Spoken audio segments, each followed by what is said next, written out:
ایک بھائی سوال کرتے ہیں کہ بغیر کپڑوں کے غسل ہو جائے گا کہ اگر کیا کپڑے پورے اتار دی جائیں تو غسل ہوگا یا نہیں ہوگا؟ کہ ہم نے کسی سے پوچھا تو انہوں نے کہا کہ غسل نہیں ہوگا۔ تو پہلی بات تو میں یہ کہوں گا کہ آپ کسی سے بھی مسئلہ کیوں پوچھ لیتے ہیں؟ آپ کو اگر بخار ہے یا آپ کے آپریشن ہونا ہے تو آپ ڈاکٹر کو جا کر دکھائیں گے، کسی پلمبر کو دکھائیں گے یا کسی موچی کو دکھائیں گے یا کسی الیکٹریشین کو دکھائیں گے؟ ڈاکٹر کے پاس جائیں گے نا۔ کوئی کیس کا مسئلہ ہے، کوئی صلاح مشورہ لینا ہے تو آپ وکیل کے پاس جائیں گے یا کسی ڈاکٹر کے یا موچی کے پاس جائیں گے، یعنی جو اس فیلڈ کا بندہ جاننے والا ہوگا آپ اس کے پاس جائیں گے، نہ کہ کسی اور کے پاس، موچی کے پاس، ڈاکٹر کے پاس۔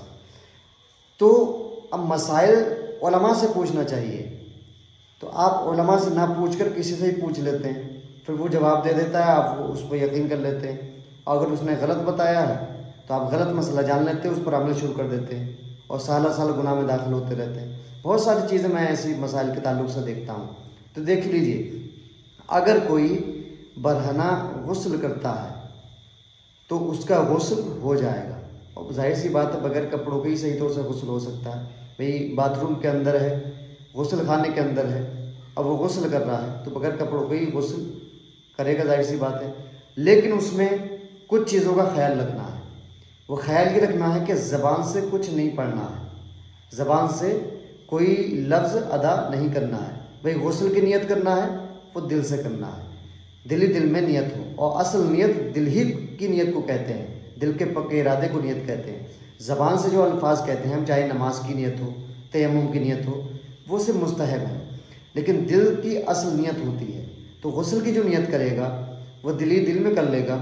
اور ایک چیز یہ، اگر برہنہ غسل کر رہا ہے، کپڑے پورے اتار کر غسل خانے میں، باتھ روم میں نہا رہا ہے، تو خانہ کعبہ کی طرف نہ رخ کرے گا نہ پیٹ کرے گا، یعنی ان چیزوں سے غسل خانے کے اندر پرہیز کرنا ہے، بچنا ہے۔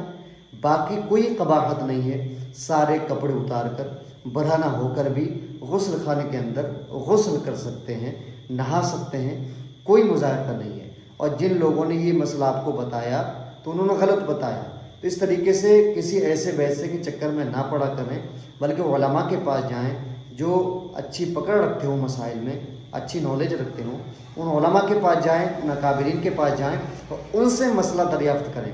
کسی بھی انجینئر سے، کسی بھی موچی اور کسی پلمبر سے، کسی عام آدمی سے مسئلہ نہ پتہ کریں، وہ جانتا ہو یا نہ جانتا ہو کیا بتائے۔